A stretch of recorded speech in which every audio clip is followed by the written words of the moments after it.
വംശീയവാദവും വർഗീയവാദവും ഒക്കെ തലയ്ക്ക് പിടിച്ചാൽ മനുഷ്യർ ഏത് രീതിയിൽ പെരുമാറും എന്നുള്ളതിൻ്റെ ഒരു തെളിവാണ് ഇന്ന് എക്സ് പ്ലാറ്റ്ഫോമിൽ കണ്ടത്. അതായത് നമ്മുടെ പഴയ ട്വിറ്റർ ഇപ്പോഴത് എലോൺ മസ്കിൻ്റെ ഉടമസ്ഥതയിലാണ്. കഴിഞ്ഞ തവണ നേരത്തെ അദ്ദേഹം വാങ്ങുമ്പോൾ ഒരു ഇന്ത്യക്കാരനായിരുന്നു അതിൻ്റെ മേധാവി പരാഗ് അഗർവാൾ. എന്തായാലും ഈ എക്സ് ചെയ്യുന്ന ദ്രോഹങ്ങൾ എത്രയാണെന്ന് അത് കണ്ടു കഴിഞ്ഞാലേ മനസ്സിലാവൂ. ഇതൊന്നും എലോൺ മസ്ക് കാണുന്നില്ല എന്നാണ് അതിൽ പലരും ചോദിച്ചത്. ജിതിൻ പിള്ള, സിദ്ധാർത്ഥ് എന്നൊക്കെ പറഞ്ഞ ചില ആളുകൾ അതിൽ പരാമർശിച്ചിരിക്കുന്നത് കണ്ടു.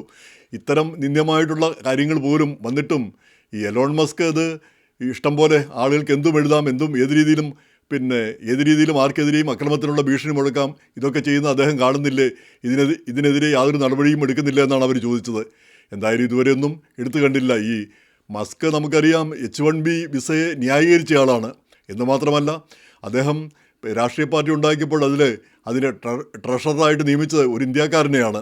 അപ്പോൾ അദ്ദേഹത്തിൻ്റെ കൂടെ ജോലി ചെയ്യുന്ന, അപ്പോൾ അങ്ങനെ ഇന്ത്യയുമായിട്ടും അല്ലെ ഇന്ത്യക്കാരുമായിട്ടൊക്കെ നല്ല ബന്ധമുള്ള ആളാണ്. പക്ഷേ അദ്ദേഹം ഈ ഇന്ത്യക്കാർക്കെതിരെ നടക്കുന്ന ഈ വംശീയ വിദ്വേഷം അതിനെതിരെ ചെറുവിരൽ പോലും അനക്കുന്നില്ല എന്നുള്ളതാണ് ഖേദകരമായിട്ടുള്ളൊരു കാര്യം. എന്തായാലും ഈ വംശീയ വിദ്വേഷികൾ അവർ ഇപ്പം തിരിഞ്ഞിരിക്കുന്നത് നമ്മുടെ ഒഹായോ ഗവർണർ സ്ഥാനാർത്ഥി വിവേക് രാമസ്വാമിയുടെ കുട്ടികളെയാണ്. കുട്ടികളെ പോലും വെറുതെ വിടുന്നില്ല എന്ന് പറയുന്നത് എത്രയോ ഖേദകരമായൊരു കാര്യമാണ്. അപ്പോൾ അത് പറഞ്ഞിരിക്കുന്നത് ആദ്യം റിച്ച് എന്ന് പറഞ്ഞ ഒരുത്തൻ്റെ ഒരു പോസ്റ്റിൽ നിന്നാണ് വന്നിരിക്കുന്നത്. അത് രാമസ്വാമിയുടെയും ഭാര്യയുടെയും ഒപ്പം രണ്ട് പിള്ളേർ നിൽക്കുന്ന പടങ്ങൾ. അപ്പോൾ ആ 2-3 പടങ്ങൾ പ്രസിദ്ധീകരിച്ചിരിക്കുന്നു. കൊച്ചു പിള്ളേരുടെ പടമാണ് അനാവശ്യമായിട്ടെടുത്ത് ഉപയോഗിച്ചിരിക്കുന്നത്. അതിൽ ഇയാൾ പറയുന്നത് ഈ പിള്ളേർ എപ്പോഴും എന്തെങ്കിലും ചെയ്തുകൊണ്ടിരിക്കുകയാണ്, അല്ലെങ്കിൽ ഗോഷ്ഠി കാണിച്ചുകൊണ്ട് നിൽക്കുകയാണ്, അല്ലാതെ അടങ്ങി നിൽക്കുന്നില്ല. ഒരു ഫോട്ടോ എടുക്കാൻ വേണ്ടി പോലും അടങ്ങി നിൽക്കുന്നില്ല. അത്ര പോലും അടങ്ങി നിൽക്കാൻ ഇവർക്ക് കഴിയില്ലേ? ഈ രീതിയിലാണ്. അപ്പം വേറെ മാറ്റ് ഫോർണി എന്ന് പറഞ്ഞ് ഇന്നലെ നമ്മൾ പറഞ്ഞ ആ വ്യക്തി, അയാൾ പറഞ്ഞിരിക്കുന്നു ഇവരെയൊക്കെ ഇങ്ങനെയായിരിക്കും വളർത്തുന്നത്. ഇവനൊക്കെ വളർന്നു കഴിഞ്ഞാൽ അല്ലെങ്കിൽ ഈ കുട്ടികളുടെ കയ്യിൽ ഒരു ഐപാഡ് കൊടുത്തിട്ട് അടങ്ങിയിരുന്നോളാൻ പറഞ്ഞിട്ടുണ്ടാവും, അല്ലെങ്കിൽ അടി കൊടുക്കുമായിരിക്കും വിവേക് രാമസ്വാമി. എന്നിട്ട് അയാളുടെ ഒരു കമൻ്റ് കൂടെ പറയുന്നുണ്ട്. അതെനിക്കെന്താണെന്ന് ശരിക്കും മനസ്സിലായില്ല. ഇവരൊക്കെ നാളെ സൊദോമസ്ക് door to door rape gang ആയി മാറുമെന്ന്. അപ്പോൾ അത്ര നിന്ദ്യമായിട്ടൊക്കെ കുട്ടികളെ പറ്റി പോലും പറയാനായിട്ട് കഴിയുന്നു എന്ന് പറയുന്നത്, അതിനു വേണ്ടിയിട്ട് ഒരു പ്ലാറ്റ്ഫോം തുറന്നു കൊടുത്തിരിക്കുന്നു എന്ന് പറയുന്നത്, അത് അതിശക്തമായിട്ട് പ്രതിഷേധിക്കേണ്ട ഒരു കാര്യമാണ്. ഈ നിയമപരമായിട്ട് തന്നെ നേരിടേണ്ട ഒരു കാര്യമാണ്. നമ്മളിവിടെ ഇന്ത്യക്കാർ കുറവാണ്, അതുകൊണ്ട് ഇന്ത്യക്കാർക്കെതിരെ എന്തും പറയാം, എന്തും ചെയ്യാവുന്ന രീതിയിൽ പോകുന്നതും ശരിയായിട്ടുള്ളൊരു കാര്യമല്ല. അപ്പോൾ അതിൻ്റെ അടിയിൽ വന്ന കമൻറ്റുകളാണ് അതിനേക്കാൾ ഭയങ്കരം. പറഞ്ഞിരിക്കുന്നത് ഇന്ത്യക്കാർ ഈ ഏറ്റവും നിങ്ങൾക്ക് പോകാൻ പറ്റുന്ന അത്രയും വേഗത്തിൽ പൊയ്ക്കൊള്ളുക, ഇവിടെ നിന്ന് പോകരുത്, അല്ലെങ്കിൽ ഇനി വരാൻ പോകുന്നതേ ഉള്ളൂ, സംഭവിക്കാൻ പോകുന്നതേ ഉള്ളൂ, അക്രമം ഉണ്ടാകാൻ പോകുന്നു. ഇതാണ് കമൻറ്റുകളിലെല്ലാം കാണുന്നത്. അത് അങ്ങനെയുള്ള നിരവധി കമൻറ്റുകൾ. അപ്പോൾ ഇത് കണ്ടപ്പോഴത്തേക്ക് അത് അതിൻ്റെ ഇടയ്ക്ക് മതപരമായിട്ടുള്ള ചില കമൻറ്റുകൾ, ഈ ഇന്ത്യയിലെ കാസ്റ്റ് സിസ്റ്റം, അതിൻ്റെ പേരിൽ ഏറ്റവും അധികം സ്ലേവറി ഇന്ന് ഉള്ള രാജ്യം ഇന്ത്യയാണ്. ആ സ്ലേബിഷ് ചിന്താഗതികളൊക്കെയാണ് ഇങ്ങോട്ട് കൊണ്ടുവന്നിരിക്കുന്നത്, ഈ രീതിയിലുള്ള കമൻറ്റുകൾ. അപ്പോൾ ചുരുക്കി പറഞ്ഞാൽ ഇന്ത്യക്കാർക്കെതിരെ പറയാൻ ഇനി ബാക്കിയൊന്നുമില്ല. അത്രയധികം വംശീയ വിഷമാണ് ചീറ്റുന്നത്. അപ്പോൾ അതിനെതിരെ നമുക്കൊന്നും പ്രതികരിക്കാനും പറ്റാത്തൊരവസ്ഥ വന്നിരിക്കുന്നു. നമ്മൾ എന്തു പറഞ്ഞാലും ഇതൊന്നും ഭരിക്കില്ല എന്നുള്ള രീതിയിലേക്ക് കാര്യം വന്നിരിക്കുന്നത്. അത് എനിക്ക് തോന്നുന്നത് ഈ അധികൃതർ, ഇന്ത്യ ഗവൺമെൻറ്റും ഒക്കെ ഇതിനൊന്ന് ഇടപെടേണ്ടതാണെന്നാണ് എനിക്ക് തോന്നുന്നത്. ഇങ്ങനെയുള്ള കമൻറ്റുകൾ, എലോൺ മസ്ക് അദ്ദേഹത്തിൻ്റെ പ്ലാറ്റ്ഫോം അത് ഇന്ത്യയിലുമുണ്ട്. ഇന്ത്യ ഗവൺമെൻറ്റിനും ഇക്കാര്യത്തിലൊക്കെ ഇടപെടാൻ പറ്റുമെന്നാണ് എനിക്ക് തോന്നുന്നത്. ശക്തമായിട്ട് പ്രതിഷേധിക്കാൻ കഴിയുന്ന ഒരു കാര്യം. കാരണം വംശീയ വിദ്വേഷം പറയാനായിട്ട് ആർക്കും ഒരു അവകാശമില്ല. എന്ന് മാത്രമല്ല, അക്രമം നടക്കും, അക്രമം ഉണ്ടാവും എന്നുള്ള രീതിയിൽ പറയാനും, അക്രമത്തിനുള്ളൊരു ആഹ്വാനം, അതിനുള്ള അതിനു വേണ്ടിയിട്ടുള്ളൊരു പടപ്പുറപ്പാട്. അപ്പോൾ അതൊന്നും അംഗീകരിക്കാവുന്ന കാര്യമല്ല. ഒരു പരിഷ്കൃത സമൂഹത്തിന് നമ്മളാരും വലിഞ്ഞു കയറി വന്നവരല്ല. ഇവരൊക്കെ വന്നതുപോലെ തന്നെയാണ് നമ്മളും വന്നത്.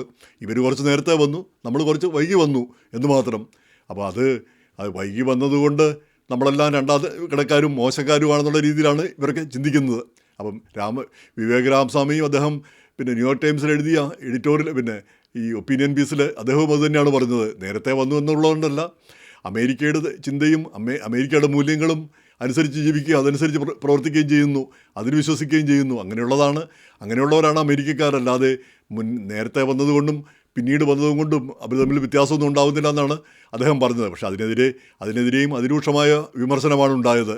അതായത് ഇത് ഞങ്ങളുടെ രാജ്യമാണ്, ഞങ്ങളുണ്ടാക്കിയതാണ്, നിങ്ങൾ സ്ഥലം വിട്ടോണം, നിങ്ങൾക്കിവിടെ യാതൊരു അവകാശവും ഇല്ല, നിങ്ങൾ നിങ്ങളുടെ മഹത്തായ രാജ്യത്തേക്ക് പോയിക്കോളുക, നിങ്ങൾ അവിടെ പോയി പിന്നെ മേക്ക് ഇന്ത്യ ഗ്രേറ്റ്, ഈ രീതിയിലാണ് കമൻറ്റുകൾ വരുന്നത്. അപ്പോൾ എന്തായാലും ഈ എക്സ് പ്ലാറ്റ്ഫോം പിന്നെ ഇങ്ങനെ തുറന്നു കൊടുത്തിരിക്കുന്നത് ആളുകൾക്ക് ഇങ്ങനെയുള്ള തോന്നിവാസങ്ങൾ എഴുതാനും ഈ അക്രമത്തെ പോലും ന്യായീകരിക്കുന്ന, അക്രമത്തെ പോലും പിന്നെ പ്രോത്സാഹിപ്പിക്കുന്ന കമൻറ്റുകൾ എഴുതാൻ കഴിയുന്നത്. അപ്പോൾ അത് ശരിയായ ഒരു കാര്യമല്ല.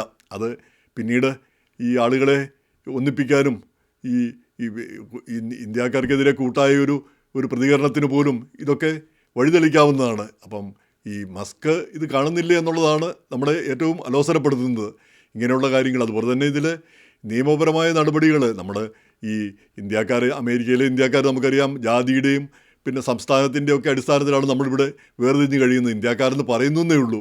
പക്ഷേ നമ്മളിവിടെ ഇന്ത്യക്കാരെ അല്ല കാണുന്ന, ഗുജറാത്തിയെ കാണും, തെലുങ്കരെ കാണും, മലയാളിയെ കാണും. പക്ഷേ ഇന്ത്യക്കാരൻ ആയിട്ട് നമ്മൾ ആരും തന്നെ ഇല്ല എന്നുള്ളതാണ് സത്യമായിട്ടുള്ളൊരു കാര്യം. അത് അമേരിക്കക്കാരെ പറ്റിയും പറയുന്ന ഒരു കാര്യമാണ്. അപ്പോൾ നമ്മൾക്ക് ഒരു പ്രശ്നം വരുമ്പോൾ പൊതുവായി ഇതിനെയൊക്കെ നേരിടാനായിട്ട്, ഇതിനെതിരെയൊക്കെ പ്രതികരിക്കാനായിട്ട് നമുക്കൊരു സംവിധാനമില്ല എന്നുള്ളതാണ് ഇപ്പോഴത്തെ ഒരു അവസ്ഥ. അതിനൊരു മാറ്റം ഉണ്ടാവേണ്ടതുണ്ട് എന്ന് തോന്നുന്നു. ഇങ്ങനെയുള്ള കാര്യങ്ങൾ വരുമ്പോഴാണല്ലോ നമ്മൾ സംഘടിക്കുകയും നമ്മൾ ഒത്തൊരുമയോടെ പെരുമാറുകയും ചെയ്യുന്നത്. അതുപോലെ തന്നെ നമ്മുടെ ഭാഗത്ത് ഉണ്ടാകുന്ന മിസ്റ്റേക്കുകൾ, അതേപ്പറ്റി നമുക്ക് വരും ദിവസം പിന്നീടൊക്കെ പറയാം. മിസ്റ്റേക്കുകൾ നമ്മൾ ഇല്ലാതാക്കാനും ശ്രമിക്കേണ്ടതുണ്ട്. നമ്മളിവിടെ ഇൻവേഡേഴ്സ്, ഇവിടെ ആക്രമണകാരികളോ അല്ല ഇവിടെ വെട്ടിപ്പിടിക്കാൻ വന്നവരോ ഒന്നുമല്ല, ഇവിടെ ജീവിക്കാൻ വന്നവരാണ്. വേറൊരു സംസ്കാരത്തിൽ നമ്മൾ വന്നു, പല കാരണങ്ങൾ കൊണ്ട് ആളുകൾ പല രീതിയിലാണ് ഇവിടെ വന്ന് വിടുന്നത്. പലരും ജോലിക്കായിട്ട് വന്നു, പലരും ബന്ധുക്കളുള്ളത് കൊണ്ട് വന്നു, അങ്ങനെ പിന്നെ പല രീതിയിൽ ഇവിടെ വന്നു.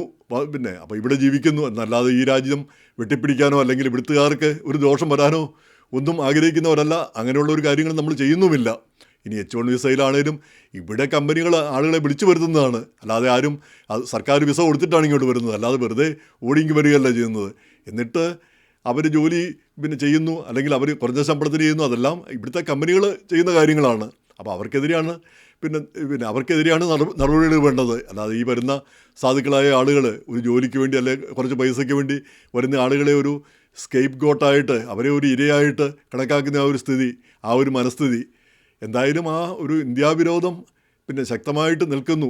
അത് നമ്മൾ മനസ്സിലാക്കിയിരിക്കുക. നമുക്കിപ്പം പ്രത്യേകിച്ചൊന്നും ചെയ്യാൻ കഴിയില്ല.